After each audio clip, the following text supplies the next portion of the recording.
new combiner team.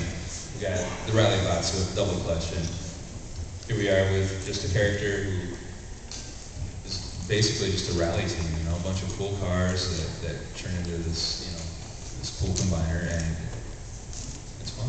It's simple. Mudslinger, the Destructicons, here again, another new addition to the combiner teams.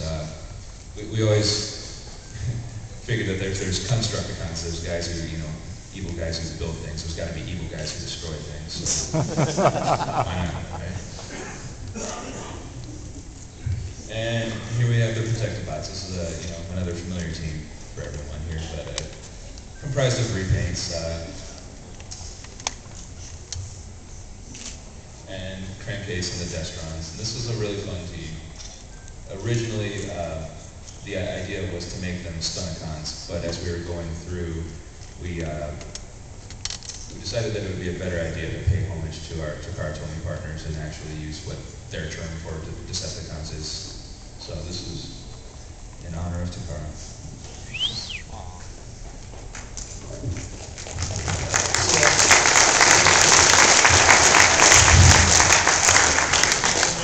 Quickly review some of the exclusives that we have coming out for fall of 2010.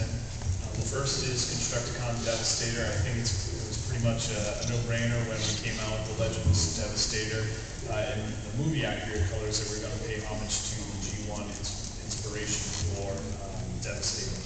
So this is going to be available at Toys R Us. The next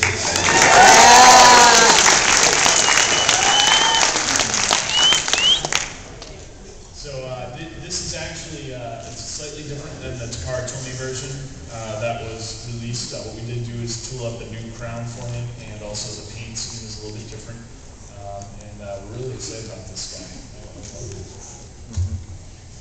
The next is exclusive here, and what we're really trying to do in the next few exclusives is try to recreate some of those big climactic battle scenes that took place at the end of movie 2, Revenge of the Fallen.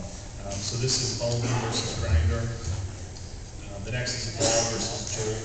And what we actually started to see in the background, as I'm sure when you've watched the movies a bunch of times, is Michael Bay did a great job of somehow just having guys that reappear out of nowhere that join the kind of battle scene. So this is kind of paying homage to some of those guys that maybe didn't get enough film time, but we want to make sure they get enough toy time. The next here is Hunter's Rumble. This is actually Sideswipe and Barricade. And the inspiration behind this was there was a lot of Asia time in the movies, and Asian police cars, Chinese police cars, which is kind of the inspiration for Barricade. And then also trying to do some of the more Cybertronian deco with Sideswipe. And then here, what we want to do is the most accurate possible ice cream car. So this has a lot of different labels and deco to really, again, try to make it 100% movie accurate. So I think it's a really great item. It turned out really cool. And then, of course, the CD.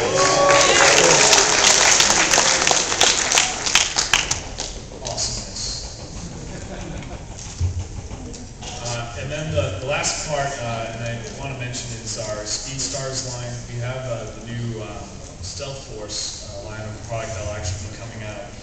This kind of talks about the new inspiration for how can we always kind of continue to reinvent, reinterpret what Transformers can be. And, you know, everything always, these guys always convert into robots. But what happens if they want to race around in vehicle mode and actually battle each other with their weaponry?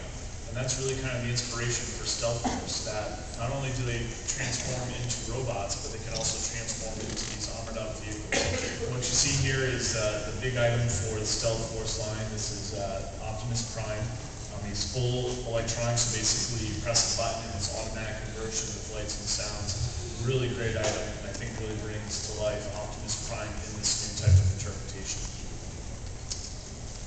And then last but not least is today there will be a Transformers Prime panel. It will be at 4:30 p.m. in panel room 7AB.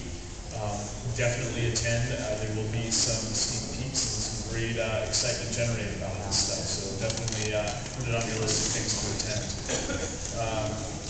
The last part, before we open up to Q&A, I do want to remind you that if you go over to the Hub experience, there's some great things for Transformers Prime, and just overall great experience to be able to see some of the new entertainment coming out there. So definitely stop by if you have the plan. With that, we'll open up to some questions and answers. Nothing new. They didn't do any. Wow. It was all already. All right. I noticed in the new upcoming Hunt for the Decepticons, we're finally getting the third bite in League 1. And when Takara is released, they're using the RC mold instead of the chromium molds. I was wondering if Takara is also planning on doing a combination of the three. Well, it's a different combination because the two sets are different. So what I can say is they actually, I can't speak on behalf of Takara as far as what their plans are in releasing it. We are aware, of course, that they're doing Leader 1 ad with the RC mold, but our goal was to make sure we got that third bike out there. There is a combination, and we're actually looking into the instructions to be able to combine all of them together. But for us, we felt that Leader 1 made a little bit more sense, and ultimately that Takara's decision is Takara's decision on how they do that. And the last part of my question is, I haven't had the three bikes with me. Would you be willing to show us what the combination is? I have absolutely no skills in that. Yeah, stop by the booth. We'll be able to try and help you out. All right. Thank you very much. Hi guys, this is for Keith. Can you speak up just a little bit? Sorry. This is for the Transformers War for Cybertron game. On a certain website, two characters were used in escalation mode, such as Zeta Prime and can you say if they're going to come out with this? So, here's what I can tell you is that we at Activision and Hasbro and Hasbro Studios are completely behind this game, and if the game continues to go on the track that it's going, then we will continue to support it. But I can't really talk about any specifics other than that. Thank you. Good afternoon. I actually am sort of a passing fan of Transformers. I'm learning about G1 now. I actually have a lot of collector friends that were always into Transformers, so I'm learning about the line now. Watching the old show, and I'm really into the Masterpiece line. I think those are the most definitive Transformers that you make. And I was just curious, I don't know who makes the decision to this Takara, if it's Hasbro, or if there's a collaboration in terms of what characters get selected for the Masterpiece line.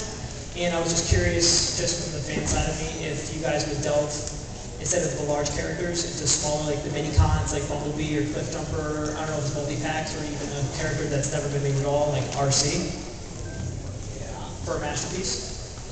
So, or just get into it. Yeah. Just get into it. Just your whole foot. Toe. So, as far as decisions go with the Masterpiece line, we work hand in hand with Takara. I think as you can see with Miyakis on our panel today, it's really about a partnership and collaboration together. So we make those decisions together. As far as going into smaller scales, we've definitely talked about it, discussed it. Of course, everything makes sense at certain points in time. Nothing's ever off the board. So we love it. I love the Masterpiece line. I think they're great products, great toys. And again, it's a lot of those heritage characters, but it's also how can we make it different in the future. So it's definitely something we're discussing and we'll move forward with other things. Appreciate it. Thank you.